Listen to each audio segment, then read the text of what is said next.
Buenas tardes, mi nombre es Irina Burgos, soy mediadora de lectura literaria de la Gran Biblioteca Pública de Lima, de la Biblioteca Nacional del Perú. Les doy la bienvenida a una sesión más del ciclo de conversatorios del otro lado del libro, Encuentros con autores de literatura infantil.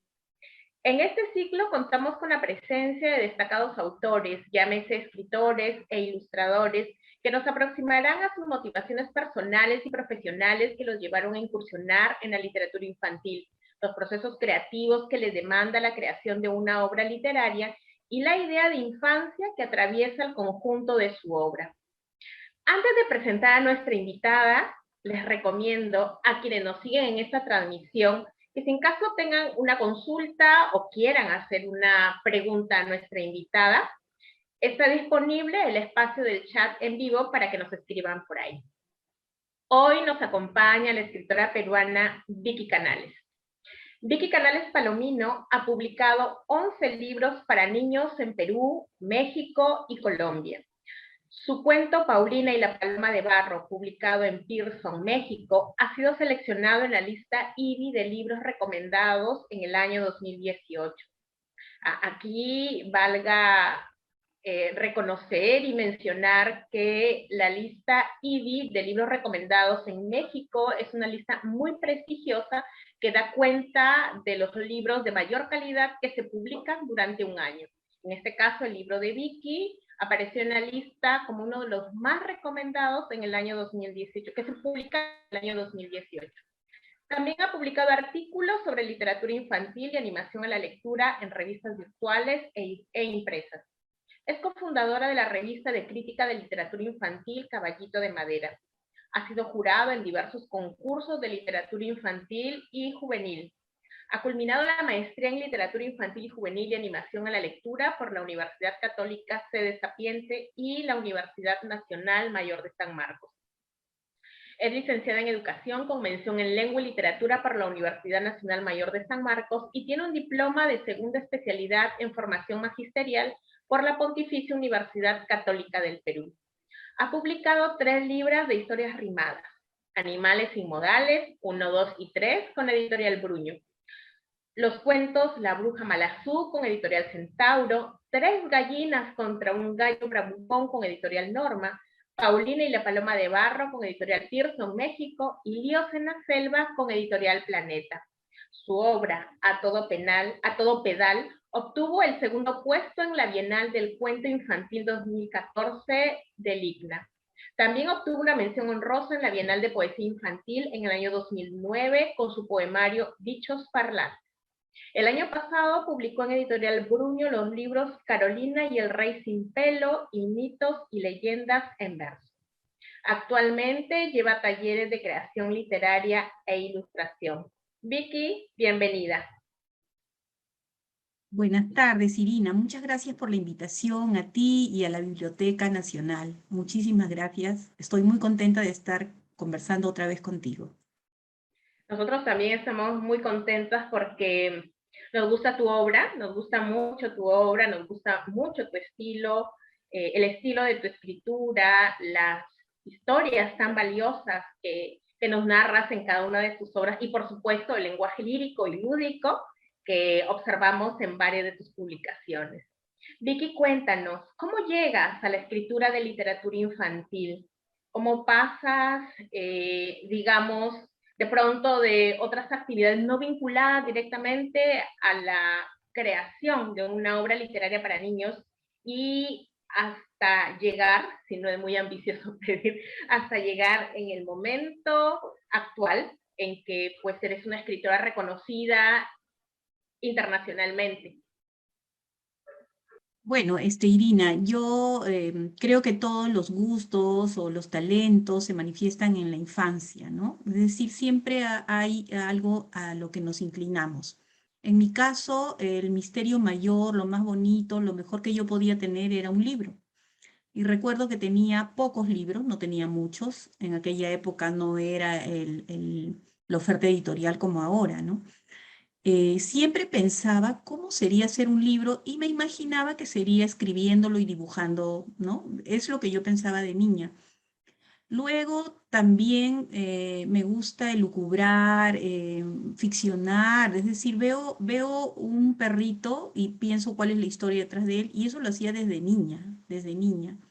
Siempre, y estaba la confusión de ser demasiado sensible o muy llorona o muy fantasiosa, ¿no? O la solitaria, es decir, diversos atributos que ahora encajan, ¿no? Entonces siempre estaba ahí las ganas de contar, pero yo escribía, pero no de una manera disciplinada, ni con una intención de publicar, ¿no? Fue con el nacimiento de mis sobrinas que yo comencé a escribir y a inventar algunos cuentos, sobre todo en verso, porque yo comencé escribiendo en verso, era un vicio casi ya. Les escribía para cada una, si tenían una perrita de peluche, para la perrita de peluche, y ellas a veces se enojaban porque me decían, eso no es verdad, no es verdad, el osito Lolo no se perdió, no sé, pero como yo a partir de un hecho ficcionaba, ya tenía que explicarles que eso ya no era exactamente la historia, ¿no? Y luego, felizmente, tanto me decían que les gustaba, yo decía, como a mis amigas y a mi familia les puede gustar, pero a un editor. Así que toqué las puertas de una gran editorial con el atrevimiento propio de la ignorancia, porque yo no sabía cómo era, y tuve la suerte que sí me recibieron y pude mostrar y recibir las críticas, pero también los elogios. Y eso es lo que me llevó a continuar, a estudiar la maestría y ya elegir irme por ese lado, ¿no? De la escritura. Y siempre la lectura ha estado presente, ¿no? Eso sí, siempre, nunca le he dejado. Así, así. Acá, justo eso te iba a preguntar, tus primeros vínculos con la lectura que ya nos has adelantado un poco. Y también, ¿cómo es ese momento en que te das cuenta en, en que hay una diferencia entre el deseo de contar algo a través de la escritura, pero darse cuenta el hecho que no, el lenguaje literario tiene una estructura, tiene un estilo, hay una, es un discurso que se construye, hay una técnica, hay una retórica, y entonces yo tengo que ir por ese lado. ¿Cómo fue si queremos llamarle punto de quiebre? Eso es importante, Irina, porque no basta solamente con querer contar o con tener mucha imaginación o con querer hacerlo, ¿no? Sino que hay que prepararse. Por eso yo siempre estoy muy agradecida a mis profesores, a este editor que me aconsejó, a algunos talleres que he llevado, porque si bien yo podía escribir, pero no podía escribir en forma disciplinada y ordenada, porque hay una técnica. Por ejemplo, y también mi profesión de educadora, ¿no? Para los niños siempre leí mucha crítica literaria y comencé a dividir mis relatos en capítulos que en sí fueran como un cuento largo para que el niño tuviera la capacidad de leer y dejar en un final, ¿no? No es el caso de incluso los adultos, cuando leemos, yo no me voy a ir a una página antes del final, o sea, siempre digo, en este capítulo me detendré, y si empiezo la siguiente página, hasta terminar el capítulo. En el caso de la estructura de mis obras, he ido evolucionando, creo. Nunca más, por ejemplo, voy a volver a empezar un libro sin saber cómo termina. Eso fue un gran error que cometí, porque luego inventé mismo así, como si fuera nuestro maestro italiano, que tenía 7 finales, 4 finales, ¿no? Jean Eh, Rodari. claro, ¿no? Como si fuera él, pero yo me alocaba, es decir, era demasiado. Entonces tenía 3 finales, 4 finales, combinaba los finales y no me decidía. Y no me decidía a cuál de estos finales era mejor, y siempre entra la autocensura, ¿no? Entonces, yo creo que es importante prepararse. Hay algunos escritores que dicen, yo hice en 2 horas, ¿no? Yo no, yo aún mis libros siempre pienso que puedo haber mejorado, que puedo editar, es lo que le digo a mis alumnos. Todo es editable, todo. En Paulina y la Paloma de Barro, por ejemplo, luego me di cuenta que debía haber puesto un glosario, del quechua, porque hay palabras quechuas, y no lo puse. Y una vez que está publicado, ya no se puede, ¿no? O en Tres Gallines contra un Gallo Bravucón, lo del huevo que pone al final el gallo, que puede confundir, que lo dice como una broma, un guiño, pero que tiene múltiples interpretaciones. Siempre se puede rectificar o editar, ¿no? Editar. El libro cobra vida y bueno, hay que prepararse. Yo sí creo en eso y también tener disciplina, ¿no? Que es la que ahora me falta porque estoy todavía, la pandemia me tiene sin mucha disciplina. Sí, nos afecta, ¿no? De diversas maneras, o nos está afectando de diversas maneras esta pandemia, el encierro y con todo lo que está empaquetado dentro de este evento. Vicky, hablaste de imaginarse y hablaste de sensibilidad. ¿Podrías comentarnos sobre si bien es cierto, no se puede uniformizar y un escritor tiene una manera incluso de sentir y de decir y de escribir y de transmitir, ¿cómo distanciarse de esa sensibilidad o hipersensibilidad? Por ejemplo, me pongo en el caso frente a un personaje, frente a una escena, por ejemplo, frente al drama de Paulina, para que no explote toda esta sensibilidad y de pronto la escritura se rebasa, sino que tiene que estar encuadrada en la misma, en el mismo referente de la obra. ¿Por qué te lo planteo así? Porque muchas veces he escuchado a escritores que no podría decir que sus obras gozan de una calidad aceptable y dicen, ¿no? Por ejemplo, tuve un episodio, un traumático, y entonces eso lo estoy exponiendo aquí. Pero digamos, se ve hasta superficial porque es como espectacularizar un trauma. Y entonces de pronto uno no ve, hay un lenguaje literario, no ve una estética literaria para abordar ese trauma.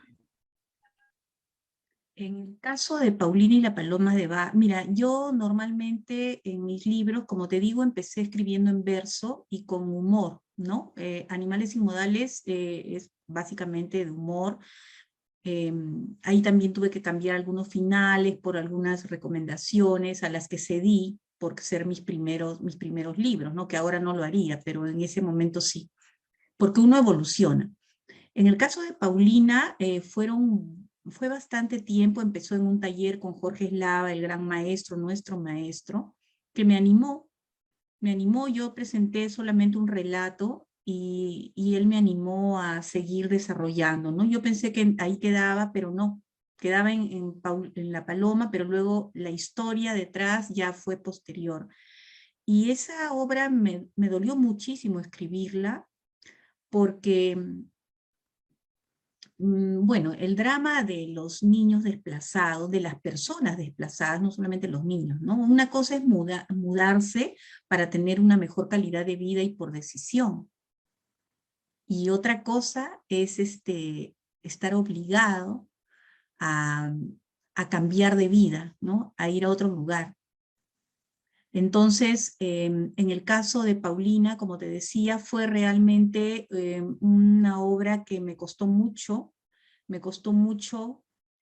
sí, me costó mucho escribir y corregir, y también quité algunas partes, me autocensuré, porque siempre tengo claro que va para niños, o sea, siempre está mi lector, aunque no quiera, o sea, algunos dicen, no, yo escribo para todos, yo sí creo que escribo a partir de los niños, no es que escribo para niños, escribo para todos, pero un niño creo que había que tener sutileza, al menos es la forma que yo la abordé, habrá otros que abordan de otras maneras, pero en ese caso yo sufrí bastante, investigué para hacer incluso un texto informativo para México, porque fue publicado en México y había que poner en contexto, Y ese texto informativo me dolió más que todo porque tuve que leer mucho de la Comisión de la Verdad, leer testimonios, ver videos, porque cuando uno se atreve a abordar algo que realmente ocurrió, aunque fuera en ficción, pero el hecho ocurrió, Ayacucho existe, la mayoría de personas allá son artesanos que tuvieron que ser desplazados, bueno, en fin, el racismo, el rechazo, eso duele, ¿no? Y duele saber que sigue ocurriendo. Entonces, en ese caso sí tuvo que haber un distanciamiento, pero yo sufría bastante. Entonces yo prefiero parapetarme en el humor, y a través del humor puedo decir, puedo tratar temas serios como la dictadura, el arribismo, la traición, puedo tratar algo sobre violencia de género, pero a través de personajes que se suaviza ese efecto debido a que los personajes son animales o son de otra forma, ¿no? No son humanos. En el caso de Paulina sí, era una niña, y estoy escribiendo otra obra sobre un niño que trabaja en las calles, pero también me cuesta mucho. Hay que dedicarse y sobre todo tomar distancia de esa problemática, ¿no? Para no caer en lo que tú decías, en lo que es la teatralización del drama, de la maldad o del sufrimiento del niño, ¿no? Por eso es que trato en la medida de lo posible de combinar temas de humor y temas con personajes más dramáticos. Actualmente estoy trabajando más el humor durante estos días, ¿no? Tengo varios libros empezados que voy combinando, ya algunos voy terminando, editando, viendo diversas formas, ¿no? Para explorar también otras formas de escritura. ¿Sí? Sí, sí, aquí estoy. Me fui un momento. Nos ocurre. Sí, me parece tan extraño. En fin. Paulina, me gustaría dejarlo un poquito más hacia el final, porque es un libro, por un lado, necesario en dos sentidos. En el sentido de cómo se cuenta y en el sentido que se cuenta. Y por otro lado, necesario porque yo no había leído una obra tuya de ese corte, digamos, neorrealista, ¿no? Porque Tres gallinas contra un gallo bravucón, pues en este sentido lúdico, los animales personificados, y digamos que sí se evidencia un poco más que pertenece de manera, digamos, más directa a la estética para los niños, ¿no? Y bueno, a los adultos nos divierte, es una obra muy divertida. Y el final que nos dices de el gallo que pone un huevo, pues yo pienso que está en la misma tónica de en un momento de castigar al gallo, porque es un gallo que agrede mucho a las gallinas, se burla de cada cosa de las gallinas. Y en otro sentido porque está en la tónica lúdica, es decir, es como, bueno, es castigado justamente en la dimensión de lo que más se burla, ¿no? Y me parece un tipo de justicia muy interesante. Vicky, no sé si quieras leernos algunas partes de tus libros. Puedo leer algo de la pobre bruja Malazú, que siempre es ignorada. Ya. Pero la bruja Malazú trata de una bruja que se burla de las heroínas de los cuentos antiguos, ¿no? Porque ella es una malvada, ¿no? Es una envidiosa además. Por ejemplo, ella dice, ¿no? A esa princesa, la más bonita, le pondré barbas en las mejillas, y al tonto príncipe que la visita será un gran sapo de mañanita. Ñac, ñac, qué suerte tener la dicha de malograrle su linda vida. A una, ¿no? A la otra, porque ella va contra todos, aunque nada le sale bien. A esa princesa lánguida y floja, bueno, supone la Bella Durmiente, ¿no? que solo duerme hora tras hora y espera un beso la remolona, le daré un susto por fea y tonta. Besos de monos con grandes colas, besos de búhos, de arañas locas, que la despierten sin más demora. Ñac, ñac, qué suerte ser tan malosa y malograrle su vida boba. Bueno, y así va enjuiciando a las pobres princesas, que ahí también hay todo un tema, ¿no? Que no es que esté en contra de ellas responden a Claro. un contexto, esos Ajá. relatos Ujú. responden a un contexto y a una época y forma parte de la historia de la literatura y de la humanidad, ¿no? O sea, esto es broma, ¿no? Claro. No es que esté Y, en contra de las princesas, al contrario, es maravilloso para mí. y además Luego tengo, está un poco para también en la misma vía de lo que comentas y también el carácter de esta bruja, de la bruja Malazo, porque es una bruja malvada simplemente porque es malvada, porque es así.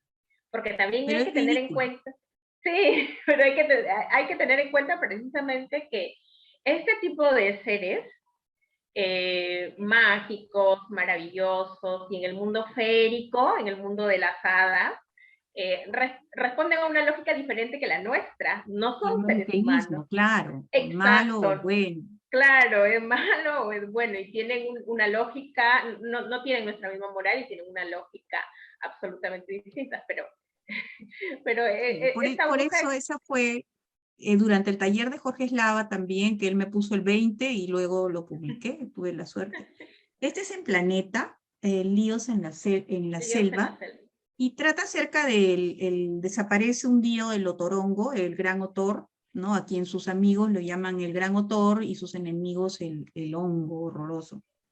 Y entonces hay una votación, ahí hablo pues de los vaivenes de la política, ¿no? Entonces cada uno quiere echar agua para su molino, y hay bueno, todo eso lo digo en verso porque siempre intento combinar, ¿no? Por ahí es narrativa, pero con algunos parlamentos en verso. Por ejemplo, hay uno que a la Sachabaca, que quiere también ser monarca, dice: Sachabaca barriguda, nadie precisa tu ayuda, nunca harás un buen gobierno, la selva te importa un cuerno, anda y dile a tu secuaz que yo seré el mandamás. ¿Dónde se ha visto a Bechucho querer mandar poco o mucho? Seré yo, solo yo seré el primero, el lagarto justiciero. Van a pasarla muy mal si no eligen a Otragal. Otragal es el lagarto, ¿no? Y ahí también la influencia de Roald Dahl, que tuerce las palabras, los nombres, minimiza, a Cenicienta le dice Ceni, ¿no? Me encanta Roald Dahl. Y bueno, cada uno en verso va diciendo sus atributos para llegar a reemplazar al gran autor, ¿no? De las tres gallinas, lo que más les gusta a los niños, y me encanta, son los monólogos finales, ¿no? Hay una parte en la que ellas no pueden defenderse de este gallo malvado y acuden a los patos, a los pavos, pero todos le dicen, ¿no? Si no choca con nosotros, el problema es de los otros. Entonces ellas, bueno, esa parte dan para analizar bastante. Hay colegios en los que se ha trabajado muy bien, realmente las profesoras han trabajado de una forma excelente y los niños cómo llegan a analizar, ¿no? Cada uno obviamente tiene una interpretación y yo lo que menos deseo es que quieran sacar una enseñanza, ¿no? O que alguien diga, ¿qué enseñanza? Como si fuera una única, o si tuviera que haber una enseñanza, ¿no? Ellas comienzan también a dar sus arengas en verso y le dicen a todos, ¿no? Convocan a todas las gallinas y ellas dicen: ven a dar una lección al gallo más bravucón. Si contamos con tu apoyo, seguro se vuelve pollo. Y bueno, y el gran trabajo de Abril Filomeno, que me encanta realmente. La otra edición fue coloreada. Aquí están los personajes, los pavos obviamente en su gimnasio para desarrollar su hermosa pechuga, y dándoles, sí, dándole ahí puñetazos a la imagen de Papá Noel, que en Navidad se los va a llevar. Bueno, esto es muy gracioso y obviamente los niños a veces preguntan por qué y se les repregunta. Y los monólogos finales, cuando ya han vencido, bueno, lo que dijo Cuellilinda: qué vergüenza, qué jaleo, que vino este gallo feo, bullanguero, patachueca, como gallina culeca. Nos asustó con su grito, jurándose el muy machito. ¿Quién jamás ha visto eso? Burlarse de mi pescuezo. Quiso tratarnos muy mal y dominar el corral. No imaginó el mamarracho que iría directo al tacho. No sabía el bravucón que no tendría perdón. Quiso mandar a su antojo y nos dejó un huevo rojo, puesto por terrible susto, y nos dejó muy a gusto. Esto es editable. Yo lo editaría porque digo bullanguero patachueca como gallina culeca. O sea, lo estoy insultando mencionando a las gallinas. Pero ya uno eso lo ve después, ¿no? A Claro. los niños les divierte, ¿no? No hay que tomarlo tan en serio, pero si hay un análisis más profundo, como lo del huevo, ¿no? Que me lo mencionaron, habría que, bueno, volver a repensar, replantear, y seguro hay algo gracioso que decir. Pero yo estoy muy satisfecha con este libro que se lee bastante en Colombia. Un saludo si hay alguien de Colombia, que ni siquiera he podido avisarles, he estado tan ocupada. Pero me ha dado muchas satisfacciones este libro. Y el otro es el que me ha dado muchas lágrimas, Paulina, Paulina. y que tuve la suerte de contar con las ilustraciones de Amanda Mijangos, Amanda una gran Mijangos, ilustradora quien por cierto mexicana. acaba de ganar un premio ahorita en la Bienal de Bratislava. Así, Sí, no, sí, sí. mira, no lo he visto, pero ella sí ha recibido, fue considerada también la ilustradora iberoamericana, ¿no? Ganó el premio de la ilustración iberoamericana. Y bueno, de Paulina y la Paloma de Barro, voy a leer un poquito. Sí. Como les dije, es una niña yacuchana que, bueno, sufre la violencia de aquellos años. El capítulo 3 se llama Preguntas y Respuestas. La profesora había salido un momento y Paulina estaba acomodando sus útiles cuando de pronto un niño que se sentaba delante volteó y le preguntó: ¿dónde queda Yacucho? ¿Ah? Porque la profesora la ha presentado antes, ¿no? Paulina se quedó pensando, ¿cómo explicar dónde quedaba? Ahí, detrás de los cerros, detrás de los árboles, detrás de la noche, detrás de las casas, de las retamas, del lichu, de las nubes, de la lluvia. ¿Cómo te llamas?, le preguntó una niña que llevaba dos colitas atadas con cintas blancas y que se sentaba delante. Todas las niñas estaban peinadas de modo semejante. Solo ella llevaba una larga trenza que caía sobre su lado izquierdo. Estaba a punto de contestar cuando de pronto algo le cayó en la cabeza. El avioncito de papel había aterrizado sobre su trenza y había quedado clavado ahí, y Paulina no atinaba a hacer nada. Una niña se rió mostrando sus dientes afilados y señalándola. «Tíralo, tíralo», le gritaron unos chicos que se le acercaban. Al fin se lo quitó y lo retuvo entre sus manos. En ese momento entró la profesora. Y la culpan, ¿no? El universo del colegio es también un ambiente muy rico para explorar, ¿no? Es un mini mundo al que los adultos a lo mejor no accedemos, ¿no? Y en varias de mis obras está la hora del recreo, los cambios de hora, los lugares ciegos, que nosotros los profesores llamamos así a los lugares a donde no tenemos acceso, ¿no? Claro. A donde no hay ojos de adulto mirando, ¿no? Y a veces uno cree tal cosa, uno cree que todo está perfecto, que está organizado, y de pronto hay un submundo, entre comillas, ¿no? Otra forma, otra dinámica entre ellos que Y que nosotros tiene sus propios códigos. que no conocemos, Uh-huh. ¿no?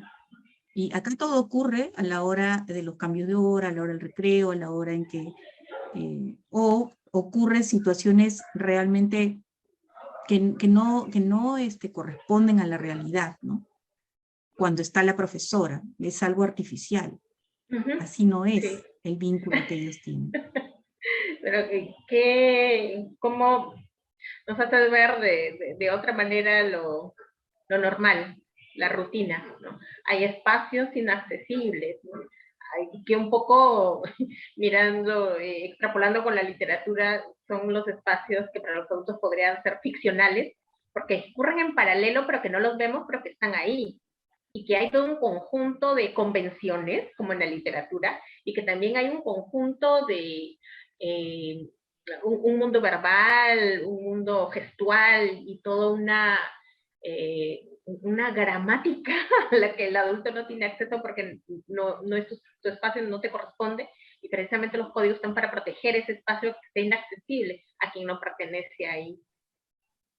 Sí, sí, sí. Y en A Todo Pedal es lo mismo, ¿no? En A Todo Pedal, incluso en el ámbito familiar, aparentemente la familia está organizada, la mamá lleva todo, pero hay otros hechos que ocurren y de los que nadie se da cuenta. El niño ha estado hasta en peligro de morir, pero nadie lo ha sabido, o la hermana, que ahí también yo pongo el foco sobre el amor filial, ¿no? El amor fraternal fraternal entre hermanos. Esa parte me llama mucho la atención, ¿no? Yo veo mucho a los niños que a veces el hermano los molesta, ¿no? Pero al momento de defenderse o de ayudarse, es realmente ahí se ve realmente el vínculo que hay entre ellos, Sí. ¿no? Uh-huh. Sí. No se Esa también me delatan. gusta. Sí, sí, sí, sí. Esta obra fue nuevamente publicada en Bruño porque había terminado ya el contrato con el IPNA, que lo sacó en castellano y en inglés, y les estoy muy agradecida porque ellos continúan haciendo sus bienales a pesar de toda la situación. Ellos han continuado, ¿no? No han parado ni un momento. Y eso tiene mucho mérito, porque ya me imagino todo el trabajo que hay detrás. Y bueno, en este libro también hay partes graciosas, partes que pueden ser algo dramáticas, están los estereotipos de género, ¿no? Al niño, al que le dicen a un niño que debe ser protegido, le dicen, tú eres el hombre de la casa. Y bueno, y esa es una carga muy pesada. Eso quería desarrollar más, Irina, pero es decir, ya era irme Por quiero otra hacer, vía. Uh-huh. sí, entonces ese Sí. no era el tema, y ahí también hay que controlarse. A veces dicen, más vale lo que se quita que lo que se Claro, publica, ¿no? claro, claro, porque hay guiños y esos guiños pienso que son muy valiosos porque al no desarrollarse nos da la posibilidad de pensarlos nosotros mismos, pero en razón a la dinámica que está inserta en el libro. Y eso Claro. es muy rico para los lectores. Los más pequeños, por muy pequeños se dan cuenta, se fijan, saben que algo pasa ahí con ese término. Lo mismo con la niña que cargaba, una jovencita que cargaba una niña, y que le quitan el dinero y le dicen, esta calle es mía, ¿no? Esta calle es mía, y eso es real, ¿no? Esas cosas ocurren. Hay niños que Uh-huh. tienen actitudes de adultos, porque Sí. cuando pensaba yo en la infancia o en los niños, o sea, ¿de qué niños estamos hablando? ¿No? Uh-huh. No tiene nada que ver un niño que tiene todos los artefactos electrónicos, todo en la casa, con un niño que está en este momento en Atalaya, en la Claro. selva, queriendo solamente cruzar el río para ir al colegio. O niños en el Titicaca que se van en tinas de plástico. O sea, ¿qué tienen en común esos niños más allá de la edad cronológica? O sea, ¿qué es lo que ha vivido cada uno? Bueno, en fin, esto es muy complejo, ¿no? Vicky, hay en tus personajes, sobre todo femeninos, ahora que estamos en un tiempo en que se está poniendo mucho el foco en la literatura y en cómo configura a los sujetos femeninos y masculinos, ¿no? Desde qué perspectiva los estamos mirando. Y hay una especialista que me gusta mucho, que es María Nicolás Geva. Ella tiene un libro que se llama Retórica del personaje en la literatura infantil. Y hay una parte donde aborda esta situación, que hay un gran problema muchas veces en la literatura infantil, en el sentido que hay escrituras o hay obras en las que se pretende darle un papel protagonista heroico a la mujer. Pero el problema es que hay que tener mucho cuidado en la construcción porque de pronto aparecen héroes transvestidos. Es un poco complicado colocarlos en lo mítico y en lo maravilloso. colocarles esas características que al colocar una heroína en este tipo de relatos, ella habla de un héroe transvestido. Es decir, que colocamos aquellas características que generalmente se le han acuñado a la masculinidad, ¿no? Y entonces, que tiene que ver también con el devenir específico de la literatura. Y entonces, aquí es que tienen que abrirse caminos para configurarlos de otra manera, porque es cambiar un estereotipo por otro. Es simplemente desvestir a uno para desvestir a otro. Desvestir a uno para vestir a otro. En el caso de tus obras, con Paulina, en las mismas, en la misma obra de Tres gallinas y un gallo para Bucón, y en A Todo Pedal, los personajes femeninos no abandonan estas características que generalmente se ha atribuido a las mujeres, pero que esas características no las tornan débiles, sino que más bien esas mismas características las hacen fuertes. Vemos el caso de Paulina, que con toda su cultura, con su silencio incluso, con su trenza, con su lengua, es capaz de posicionarse con fuerza frente al colegio, que es un contexto que les es adverso, y frente a la sociedad en general, y considerando también que es niña, que es pequeña, y el niño siempre pierde en una sociedad de adultos. Luego tenemos, en el caso de A Todo Pedal, que el personaje central es un niño, un preadolescente que quiere con mucha fuerza una bicicleta y hace todo lo posible, incluso arriesga su vida, porque la fuerza del deseo es incontrolable y se va a trabajar en la calle. Y la mamá es un hogar encabezado por una mujer, la cabeza de familia es una mujer, y que también es no es el personaje central, pero es un personaje muy fuerte también, con sus plenas características, a pesar de su soledad, a pesar del abandono, y logra sortear muy bien, incluso económicamente, el accidente, no el accidente, sino este caso de apendicitis de su hijo, porque es una emergencia y sucede así de pronto. Y luego está la hermana, que la hermana tampoco, o sea, no es ninguna tonta, es molesta, lo molesta, lo chantajea a su hermano.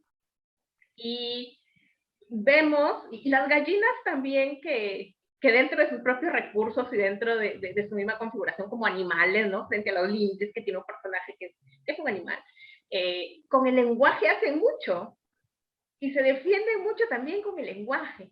Entonces, tenemos a estos personajes femeninos fuertes que son creíbles, que sí, es un personaje fuerte. Y entonces, ¿cómo ves tú toda esta situación de a veces pretender forzar a un personaje para que cumpla ciertas funciones para llamarles que son personajes fuertes en la literatura infantil? Creo que tiene que ver cuando prevalece el hecho de querer dar una idea anti algo, ¿no? Es decir, si quiero que las princesas ya no vistan de rosado, ¿no? Entonces, esa es la idea preponderante más que la historia. O quiero que mi personaje femenino haga todo lo que hace un chico, ¿no? Entonces se peina como chico. Bueno, hay estilos, ¿no? Yo no considero eso. Ahora, es difícil sustraerse a las características del género que han sido asignadas a través de cuántos años en la sociedad. O sea, es muy difícil. Y también es irreal pensar. Ahora, una cosa no quita la otra. Yo creo que, y justo hoy día analizábamos con mis alumnitos los estereotipos de género en la publicidad, ¿no? Entonces, que una chica sea linda y le guste arreglarse, no tiene nada que ver, no tiene nada que ver, no debe interferir para nada con que tenga ideas claras, que quiera un futuro, que le guste estudiar, leer, que quiera descubrir, que sea deportista, igual que un chico que quiere verse bien, ¿no? Entonces, en ambos casos no tendría nada de malo. Tal vez sea malo, entre comillas, si el personaje es caricaturizado y solamente se ve como que su único interés es estar bien y es para lo que vive, ¿no? Ya eso es diferente. Ahora, yo considero que, por ejemplo, depende de la sociedad, del tiempo, ¿no? Nuestra querida, el personaje de Mujercitas, Josephine, en esta época ella sería una chica más, como todas, ¿no? Que quiere estudiar, que quiere publicar, que quiere escribir, que quiere... No tendría mayor diferencia con los demás, pero en aquella época, ¿no? En aquella sociedad que era mal visto o que no se consideraba esta opción para las mujeres, sí era pues una precursora, no era una rebelde, bueno, era realmente criticada por la tía, ¿no? La tía March, si no recuerdo, que, en fin, pero ella tiene más, por ejemplo, más profundidad, ¿no? Ella asume, ella se sacrifica, en fin.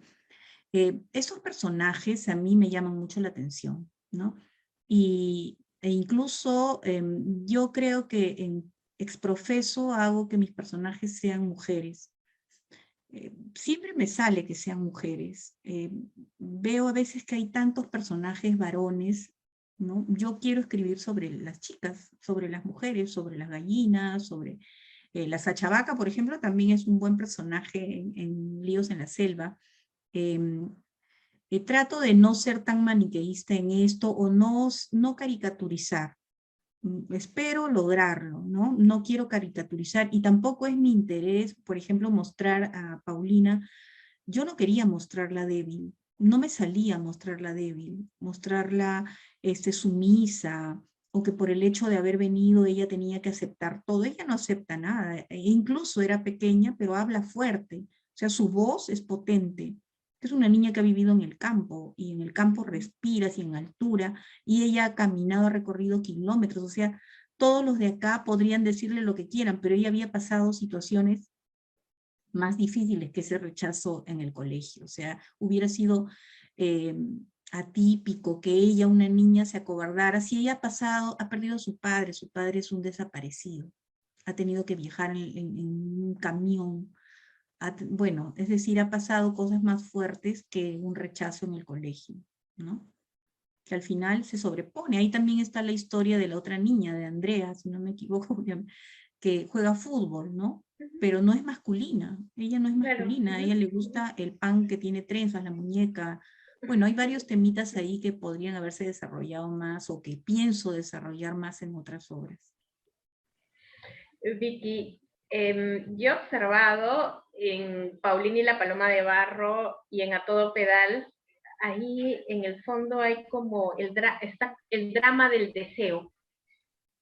Por un lado, Paulina, que es, hay una latencia con respecto a necesitan paz, o sea, lo único que buscan es paz, salen de Ayacucho porque necesitan paz, porque no se puede vivir en medio del horror, en medio del terror, que es imposible vivir.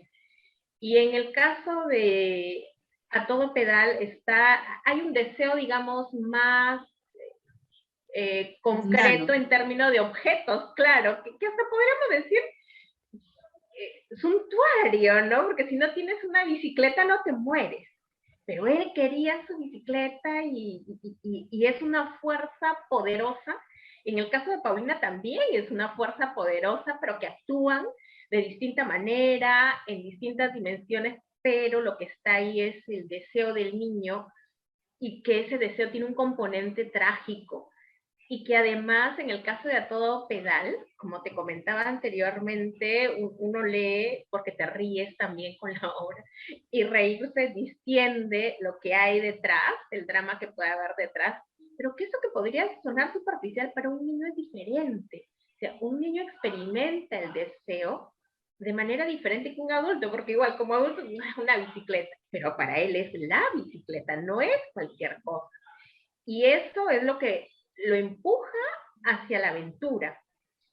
Y están todos en un espacio de adultos en el que no se observa más allá, en que el deseo del niño es un deseo subalterno, no estamos enfocados como sociedad en qué desea un niño y porque finalmente si lo deseas ya y si no se cumple no te vas a morir.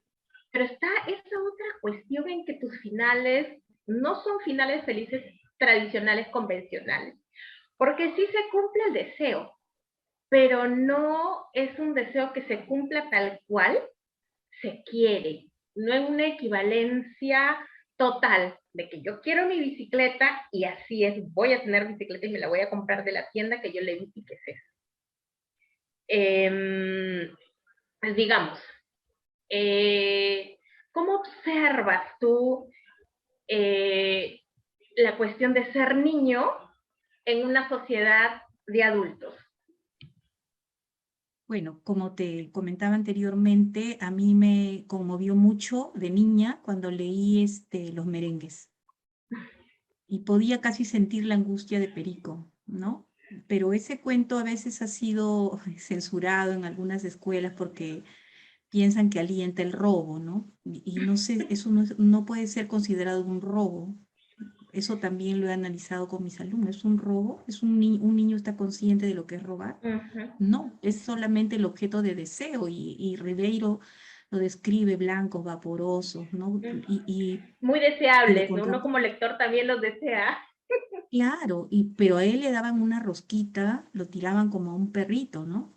Bueno, esa obra me cautivó y creo que en A Todo Pedal he repetido algo del maestro Ribeiro en cuanto al caso que le hacen a los niños, cuando el niño quiere, y siempre le digo a mis alumnos, ¿no? Siempre tienes las de perder ante un adulto, porque si se pasa delante tuyo y tú le dices, disculpe, yo he estado primero, qué malcriado, ¿cómo te atreves, no? ¿Cómo te atreves? Puede ocurrir eso, ¿no? Y a este niño así lo ningunean, no le hacen caso, y por último, la realidad es que él no podría comprar un objeto de eso, ¿no? No solamente era juntar el dinero, era también poder comprarlo, igual que a Perico, ¿no? Más o menos. Y en cuanto a Paulina, lo que ella desea y queda latente hasta el final, y también no voy a conceder eso, hacer una concesión en que ella regresaba y todo estaba bonito y todo estaba bien. No, ella lo que más quiere es regresar a su pueblo, porque es el lugar donde vivió, donde nació, donde transcurrió su vida, pero no puede todavía.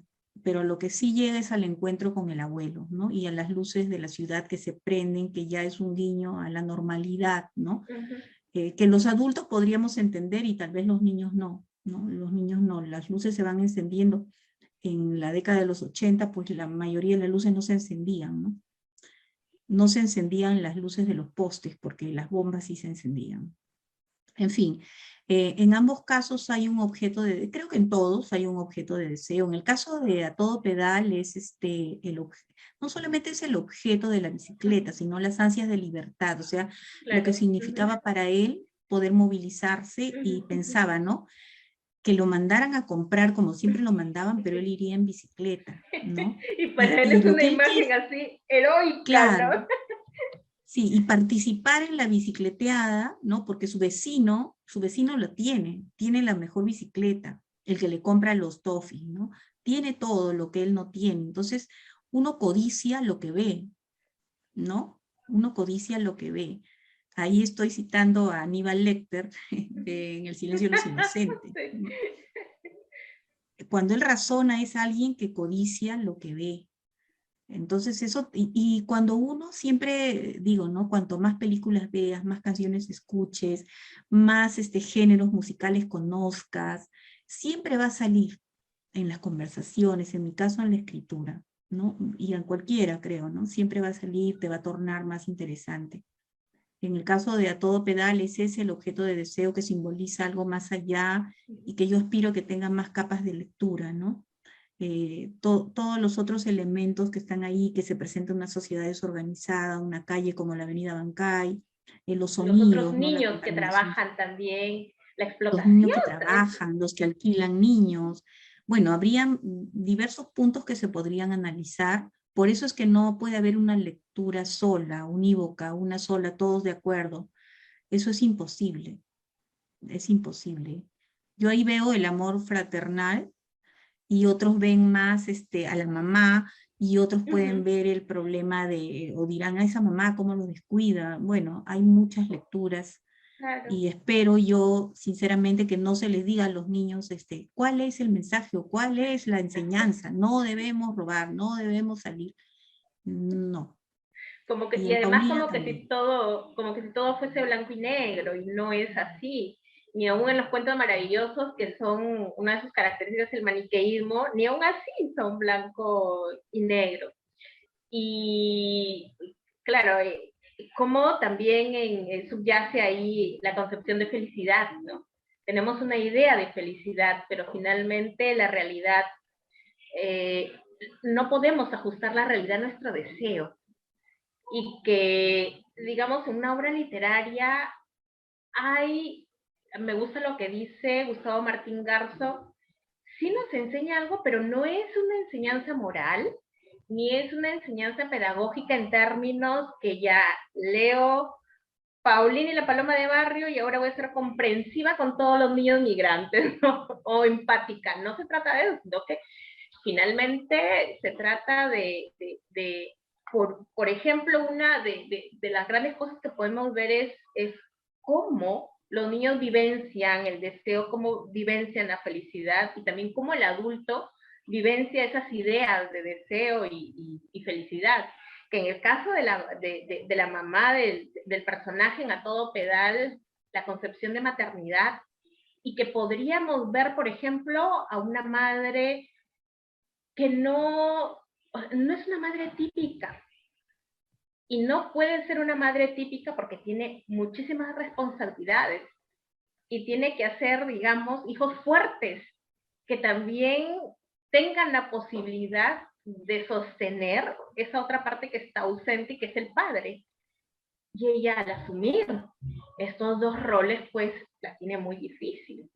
Es una madre bastante contenida, y porque sin esa contención no podría sobrellevar toda esa estructura, por más que esté el abuelo ahí, pero que no es una figura que está, no puede cumplir el rol de padre. Vicky, ¿algo que quieras agregar?